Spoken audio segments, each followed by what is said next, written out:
నమస్తే, welcome to our channel. నేను అంకిత. YCP అధినేత జగన్మోహన్ రెడ్డి లండన్ పర్యటించబోతున్నారు. అయితే ఆయన కుమార్తె పుట్టినరోజు వేడుకల కోసం ఆయన ఇంగ్లాండ్ వెళ్ళబోతున్నారని తెలుస్తుంది. అయితే ప్రస్తుత పరిస్థితులు చూసుకున్నట్లయితే ఏపీలో అనేక చోట్ల వరదలు ముంచుకొచ్చాయి. సో ఇలాంటి టైంలో ఆయన వెళ్ళాలా వద్దా అన్న ఒక ఆలోచనలో ఉన్నారు అని తెలుస్తుంది. అయితే ఫైనల్గా వెళ్ళకూడదు అని డిసైడ్ అయినట్టు తెలుస్తుంది. సో ఇదే టాపిక్ పైన డిస్కస్ చేయడానికి నాతో పాటు సీనియర్ జర్నలిస్ట్ జయదేవ్ సార్ ఉన్నారు. ఆయనతో మాట్లాడదాం. Hi sir. హలో సార్, ఇప్పుడు చూస్తే వైసీపీ అధినేత జగన్మోహన్ రెడ్డి కొన్ని ఎప్పటి నుంచో ఉన్న టాక్ ఆయన లండన్ వెళ్ళబోతున్నారు అనేది. అయితే ఇప్పుడు చూసుకుంటే సడన్ గా వరదలు రావడం ఏపీలో, ఇదంతా తీవ్రత చూసి ఆయన లండన్ వెళ్ళే ప్రయాణాన్ని ఆపుకున్నట్లు తెలుస్తుంది. ఇది ఎంతవరకు నిజమంటారు? యాక్చువల్గా అంటే 3వ తేదీ రాత్రి ఎప్పుడో ఆయన కుమార్తె బర్త్డే కోసం వేడుకల కోసం లండన్లో అక్కడెక్కడో చదివిస్తున్నట్టున్నారు. అక్కడికి వెళ్ళాలని అనుకున్నారు. బట్ ఈలోగా ఈ బుడమేరు వాగు పొంగడం, మరోవైపు పైనుంచి వరద కూడా కృష్ణానదిలో వచ్చేస్తుండడం, ముంపు గ్రామాలు, తీర ప్రాంత గ్రామాలన్నీ కూడా చాలా ఇబ్బందికి గురవుతున్నాయి. ఈవెన్ గోదావరి కూడా కొంచెం ఉధృతంగా ఉండడం వల్ల గోదావరి పరివాహక ప్రాంతాల్లో కూడా కొన్ని గ్రామాలు, అదే కదా నిన్న పవన్ కళ్యాణ్ గారు సుమారుగా 400 పంచాయతీలకి ఆయన ఒక్కొక్క పంచాయతీకి 1,00,000 చొప్పున 4 కోట్ల విరాళం ప్రకటించడం చూసాం. సో ఇక్కడ జగన్మోహన్ రెడ్డి గారు ప్రత్యర్థి పార్టీగా ఉన్నారు, ప్రధాన ప్రతిపక్ష హోదా కూడా లేదు. బట్ బాగా ఎన్నికల్లో తుడిచిపెట్టుకుపోయింది పార్టీ. ఒక 11 సీట్లు పరిమితే, 11లో కూడా ఇంకెన్ని ఉన్నాయో, ఎన్ని ఉడతాయో, ఎన్ని ఉంటాయో కూడా తెలియదు. ఇటువంటి నేపథ్యంలో ఆయన స్వగ్రామైన కడపకే 3 సార్లు వెళ్లాల్సి వచ్చింది. పులివెందులకి వాటికి వెళ్ళి వీళ్ళు కలిసి ఏంటి పరిస్థితులు ఏంటి, ఎందుకు ఓడిపోయాము, లేదంటే ఏంటి సమీక్ష అన్నీ మాట్లాడుకుని తరచుగా టచ్లోకి వెళ్తున్నారు. బెంగళూరులో కూడా వెళ్ళి పార్టీ సమావేశం నిర్వహిస్తున్నారు. సో ఇప్పుడు పార్టీ శ్రేణులు ఏమి అభిప్రాయపడుతున్నారంటే, ముఖ్యమంత్రిగా ఉన్నప్పుడు కూడా ఇందులో ఒక 10% అని ఆయన మనల్ని కలవడానికి ప్రయత్నం చేస్తుంటే ఈరోజు పార్టీలకు అయ్యేది కాదేమో అనే అభిప్రాయం కూడా వచ్చారు. సో మొత్తం మీద ఇట్లాంటి ప్రజలు ఇబ్బందికర పరిస్థితుల్లో కానీ, లేదంటే ముంపు, ఇట్లాంటి విపత్తులు, జాతీయ విపత్తులుగా ఉన్నప్పుడు ప్రకృతి వైపరీత్యాలకు మనం ఏం చేయలేం. బట్ అనుకోకుండా వచ్చింది కాబట్టి ఇలాంటి సందర్భాల్లో ఒకవైపు ప్రభుత్వము దూకుడుగా వెళ్ళిపోతుంది. ఈవెన్ చంద్రబాబు నాయుడు గారు అంత వయసులో కూడా ఆయన బాధితుల దగ్గరికి గ్రౌండ్ లెవెల్లోకి మోకాల వరకు నీరు పెట్టుకొని కూడా నడుచుకుంటూ వెళ్ళిపోవడం. ఆయన లోకేష్ గారు కూడా చెప్పులు తీసేసి బురదల్లో నడుచుకుంటూ వెళ్ళి వాళ్ళు పరామర్శించి అంటే ఇవాళ రేపు ఎలా అయిపోయిందంటే ప్రజల వద్దకు పాలనలాగే ప్రతి ఒక్కరు ఎక్స్పెక్ట్ చేస్తున్నారు. ఇప్పుడు జనరల్గా ఒక శుభకార్యం జరిగిందనుకోండి, దానికి ఎవరు పట్టించుకోరు. ఒక అశుభకార్యం జరిగిందనుకోండి, అరే మనం కనీసం నన్ను పలకరించలేదే, కనీసం నన్ను పరామర్శించలేదే, ఇట్లా ఫీల్ అవుతాం మనం.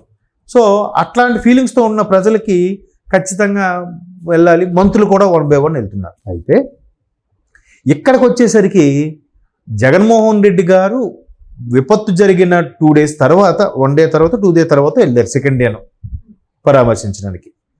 అప్పుడు ఇటువంటి వార్తలు వచ్చాయి, నేను లండన్ వెళ్ళిపోతున్నాడంటే బస్సు అందుకే వచ్చి పరామర్శించుంటాడు. 2వ తేదీలో పరామర్శించడానికి వచ్చాడు ఆయన. ఆదివారము ఎప్పుడు జరిగింది ఇది విపత్తు అంతా. 3వ తేదీ నైట్కి వెళ్ళిపోతాడు అనుకుంటే 3వ తేదీ డే అంతా మళ్ళీ ఆయన ఇంకెక్కడికి వెళ్ళలే, ఎవరిని పరామర్శించడానికి కానీ ప్రజల దగ్గరికి వెళ్ళడం కానీ ఏం చేయలే. బహుశా నైట్కి టేక్ ఆఫ్ అవుతాడేమో అనుకున్నారు, బట్ వెళ్ళలేదు. అంటే మేబీ ఫ్లైట్ క్యాన్సిల్ చేసుకుని ఉండొచ్చు. ఎందుకు, ఒకవైపు ప్రభుత్వంలో ఉండవలసిన వీళ్ళే మాదే కదా గవర్నమెంట్, మేము ఏం చేసినా చెల్లుతుందని అనుకోవట్లేదుగా.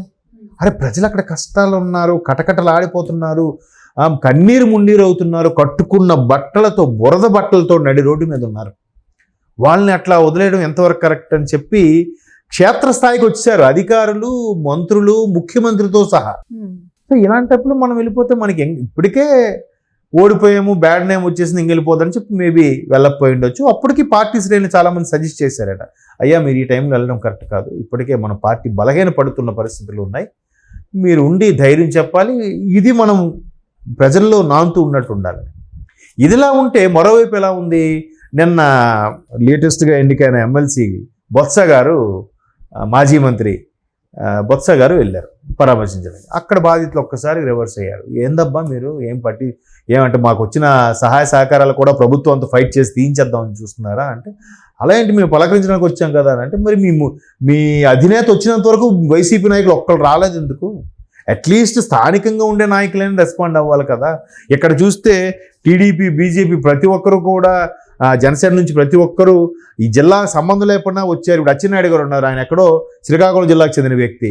ఆయన కూడా వచ్చి తోటి టీడీపీ ఎమ్మెల్యేలతో పాటు ట్రాక్టర్ మీద ప్రయాణించి వాళ్ళకి ఏవి కావాలో బాగోదు ఊరికే ఇప్పుడు ఏం పెట్టేక్కర్లే, కనీసం పరామర్శిస్తే ఆ తృప్తి వేరు కదా. ఏంటి ఎవరికి చేతనైంది వాళ్ళు, కొంతమంది ఆహార పొట్లాలు, కొంతమంది బిస్కెట్ ప్యాకెట్లు, కొంతమంది బ్రెడ్స్, కొంతమంది వాటర్ బాటిల్స్, కొంతమంది దుప్పట్లు, ఇట్లా రకరకాలుగా అందరు ఎవరికి చేతనే. అది కాక స్వచ్ఛంద సంస్థలు కూడా వాళ్ళ చేతనైనట్టుగా పులిహోరాలు, దద్దోజనాలు ప్యాక్ చేసి మరీ ఇస్తున్నారు. మరి ఇంత ఓట్ల కోసం మా చొక్కాలు చించుకొని మా జగన్ అని అనుకునే వాళ్ళు ఒక్కరు రాలేదే, ఒక్కరు పంచలేదే ఎందుకని అన్నారు. ఎవరో స్థానికంగా ఉండే ముగ్గురు పంచుంచవచ్చు, కానీ ఫెమిలియర్గా ఉండి మాజీ మంత్రులుగా చేసిన వాళ్ళు ఒక్కళ్ళు కూడా ముందుకు రాలేదనేది విమర్శ. సో ఈ బొత్స గారికి వెళ్తే ఎవరో అడ్డుకున్నారట, నేను న్యూస్లో కూడా చూశాను. వస్తాయి విమర్శలు, వాళ్ళు ఆల్రెడీ రగిలిపోయి ఉన్నారు, కడుపు మంటతో ఉన్నారు. సో ఇటువంటి నేపథ్యంలో వచ్చిన వాళ్ళు రాకుండా లేటుగా వస్తే కూడా అది కూడా వచ్చేవాళ్ళు ఒక పలకరింపుకి అంతా అయిపోయి వచ్చేవాళ్ళే అంటారు. మన చుట్టాల బంధువుల్లో కూడా చూడండి, మీరు అబ్జర్వ్ చేయండి, ఎక్కువ చనిపోయిన వెంటనే రెస్పాండ్ అవ్వకపోతే మ్యాక్సిమం పెద్ద కర్మ లోపు కానీ వెళ్ళకపోతే తర్వాత ఎప్పుడు వెళ్ళినా వాళ్ళు కొంచెం నిట్టూర్పులు వేస్తుంటారు మన మీద, వచ్చేవాళ్ళు గొప్ప చూడడానికి అంటారు. అంటే ఏజ్డ్ వాళ్ళు చేదస్తంగా మాట్లాడుతారు. అలాగే ఇక్కడ స్థానికులు కూడా రగిలిపోయి మీరు ఇప్పుడు వచ్చారు, బహుశా మీరు వచ్చి కూడా ఇక్కడ అది అందలేదు ఇది అందలేదు అని చెప్పి మాకు అందకుండా చేయడానికి చూస్తున్నారా అన్నట్టుగా తిరిగి రివర్స్లో అయ్యారట. సో ఇట్లాంటి పరిస్థితుల్లో ఈయన ఒక్కడే వెళ్ళి మిగతా నాయకులు ఎవరు వెళ్ళక అంటే మేబీ మిగతా నాయకులు ఓడిపోయిన బాధతోనూ గిల్టీ ఫీలింగ్తోనూ వెళ్ళకపోయి ఉండొచ్చు. ఈయననే ఎమ్మెల్సీ అయ్యాడు కాబట్టి వెళ్ళారేమో, లేకపోతే ఈయన వెళ్ళకపోదుడేమో, బొత్స గారు కూడా. సో మొత్తం మీద మిగతా నాయకులు ఎవరు రావట్లేదు, ఓడిపోయినా వెళ్ళాలి, వెళ్ళి స్థానికంగా బాబు నేను ఇప్పుడు కాకపోతే నెక్స్ట్ ఎలక్షన్స్ అయినా నిలబడతాను కదా అని చెప్పి ఏదో వాళ్ళ దృష్టిలో పడితే వాళ్ళు గుర్తుపెట్టుకుంటారు కదా, లేదబ్బా పలానా నాయకుడు పలానా టైం మాకు వచ్చాడు, అండగా నిలబడ్డాడు. అట్లా అండగా నిలబడకపోతే ఏమవుతుంది పరిస్థితులు. ఇప్పటికే ఒక్కొక్కరుగా ఎమ్మెల్యేలు, ఎమ్మెల్సీలు జంపు జిల్లాలుగా వెళ్ళిపోతున్న నేపథ్యంలో ఇట్లా జగన్మోహన్ రెడ్డి గారు కూడా వెళ్ళిపోతే ఇక్కడ ప్రజల కష్టాల్లో ఉంటే ఈ నిలిపే లండన్లో కూతురు బర్త్డే వేడుకల్లో ఎంజాయ్ చేస్తున్నాడు రా అంటారు మళ్ళీ ఈ జనాలు. సో కింద స్థాయి వ్యక్తులందరూ సజెస్ట్ చేశారట, అయ్యా మీరు ప్లీజ్ వెళ్ళండి, కావాలంటే పోస్ట్ పోన్ చేసుకోండి, ఇంకెప్పుడైనా వెళ్ళి సరదాగా ఫ్యామిలీతో హాలిడేస్ ట్రిప్ లాగా ఎంజాయ్ చేసిరండి, కానీ ఇప్పుడు వెళ్ళడం కరెక్ట్ కాదని చెప్తే మేబీ ఆయన క్యాన్సిల్ చేసుకున్నారు, ఉండిపోయారని వార్తలు కూడా వస్తున్నాయి. మరి ఎవరికి తెలియకుండా వెళ్ళినా వెళ్ళొచ్చు, చెప్పలేం.